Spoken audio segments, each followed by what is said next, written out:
Lep pozdrav vsem skupaj. Dobrodošli.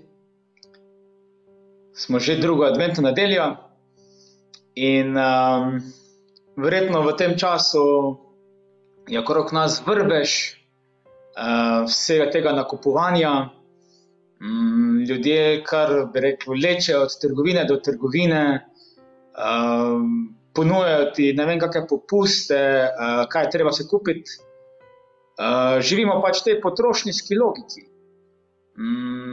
Treba zapraviti čim več, se vemo, da gospodarstvo laufa, gospodarska rast. Dejansko ljudje itak mislijo, da vse morajo imeti, tudi tisto, ko ne rabiš. Samo ker je pač v akciji, je treba kupiti.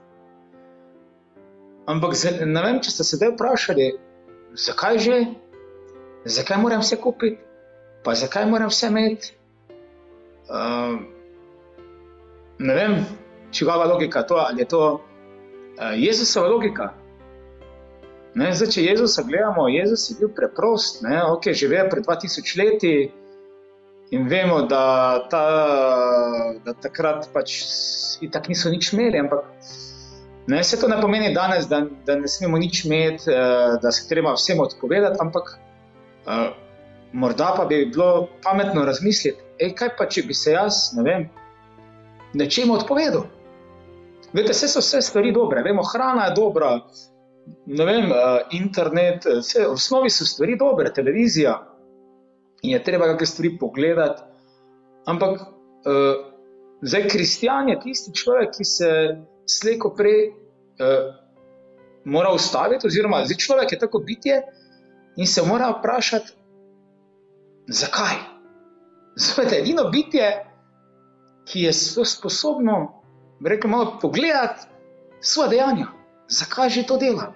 Torej, zakaj nakupujem?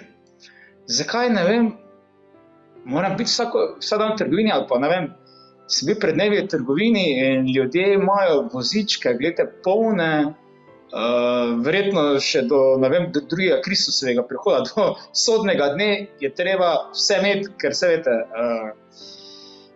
ko nekdo prije na obisk, moraš imeti, ne vem, 5-krat več, ko pa lahko pojemo. Ena vrlina kristjana je ziher zmernost. In to tudi sporočilo adventnega časa, človek bodi zmeren. Glejte, jaz se mi zdi, da smo lahko v vseh stvarih zmerni, razen v veri, upanju, ljubezni. Jaz nisem slišal človeka, ki bi imel preveč vere, preveč, ne vem, ljubezni, pa preveč upanja. In zato, glejte, vse jaz v tem adventnem času, ne vem, eno osebo sem se pred kratkim me spraševala glede adventnega časa. In jaz sem govoril pri pridigi o odpovedovanju in ona je bila tako šokirana. Je rekla, v adventnem času se tudi postimo. In razumete, jaz sem bil šokiran, ti, ki si tako blizu cerkve, ki je ti tako vse jasno, pa ti nič ni jasno. Recimo, za mene je samoumevno v adventnem času, da se nečemu odpovem, pa če to gledate, čokoladica, veste, imate te adventne koledarje, sem mi potem razlagal, ja, adventni koledar imamo, eni osebi, pa potem je rekla, to tisti adventni koledar, ko čokoladice jemo.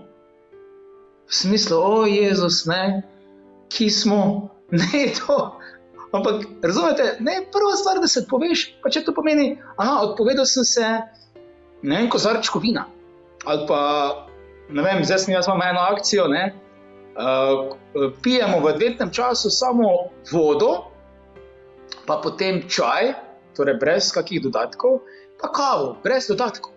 In jaz sem recimo bil zdaj skozi navajen kavo piti z mlekom. Pač se mi to ne zdi nekaj takega, ampak potem sem razmišljal, gledajte, se pa ni to taka huda žrtev, da se odpovem mleku. Razumete, neka dobrina, ki jo vedno imam, zakaj se ne bi odpovedal? Vete, Bog, Jezus, čemu se vse odpovedal? On bi lahko bil, gledajte, imel kraljevo palačo, da se bi Herod takrat skril, ali pa Pilat. On bi lahko vse imel. On bi danes bil, recimo lahko, razumete, živel tam, ne vem, Washington DC, ne vem, v središču Pariza, ne vem, Londona, bi kraljeval, pa bi imel vse, ampak ne. Pa ni se Jezus odpovedal to zaradi tega, ker on tega ne bi mogel imeti, ali pa ne vem, ker je to v osnovi že slabo, ampak odpoved je, gledajte, v prvi vrsti, zaradi tega, ker obstaja nekaj boljšega, recimo kot je hrana. Razumete, če imaš ti na jedilniku vedno, kar si želiš, kaj se zgodi s človekom?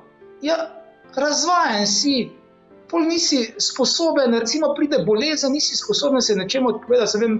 Sem imel pred kakim letom operacijo kile, prej pa še, ne vem, kolonoskopijo, se spomnim, da sem imel leto pa pol nazaj in sem, pa če je bilo treba, ne vem, tista, seveda, ne smeš jesti, moraš ono dieto imeti. Glejte, dobenega problema. Zakaj? Je, ker sem pač navajen. Ne? Se postim. Se navajen se odpovedati. Razumete, ena ima že problem tu pri hrani, pa pri pijači, kaj šele, razumete, odpovedati se telefonu. Si predstavljate, en dan se odpovedati telefonu. To sem pred kratkim šokirani. A to obstaja, ta svet? Ja, obstaja. Jaz se spomnim, sem bil pred leti v Čenakolu, razumete, sem bil prej navajen telefon uporabljati skozi. Pa sem pač prišel na skupnost, kjer telefon ni obstajal. In ne boste verjeli, noben ni umrl zaradi tega. Se vem, da je fajn, pa komod, pa Facebook, pa ono, pa tisto, skozi nekaj mora biti. Ne rabi biti.